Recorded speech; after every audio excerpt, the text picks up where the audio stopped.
Le fils du milliardaire a kidnappé Jacques. Pour hériter de la fortune de son père, il lui suffisait de tuer Jacques afin d'empêcher son père de retrouver la griffe du diable. Il l'assomma violemment d'un coup de poing, le plaça dans une voiture, puis poussa le véhicule du haut d'une falaise. Persuadé que son plan avait parfaitement réussi, il s'éloigna sans se douter que son père avait assisté à toute la scène.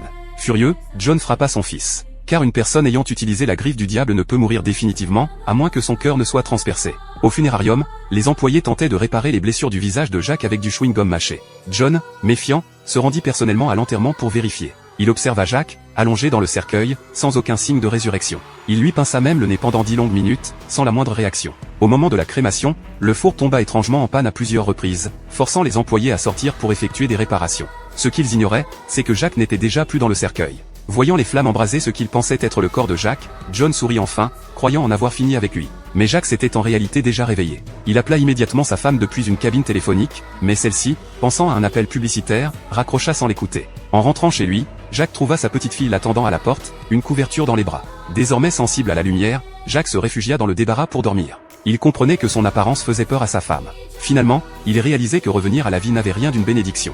Il ne désirait plus qu'une chose, mettre un terme à ce cauchemar.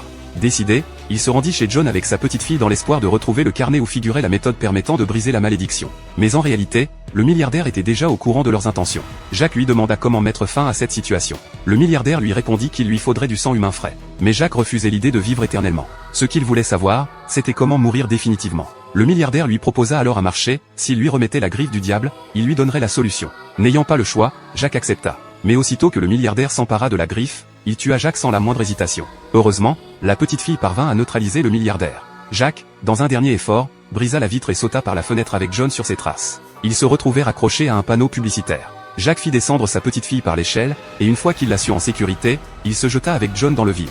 Les deux hommes s'écrasèrent et moururent ensemble. Mais la petite fille utilisa la griffe du diable pour ramener son grand-père à la vie. À peine ressuscité, Jacques avait un besoin urgent de sang frais et s'apprêtait à tuer sa petite fille. Mais lorsqu'elle l'appela grand-père, il retrouva instantanément ses esprits. Pris de rage, il détruisit la griffe du diable avant de mourir définitivement. Et vous, si vous aviez un tel objet entre les mains, que feriez-vous ?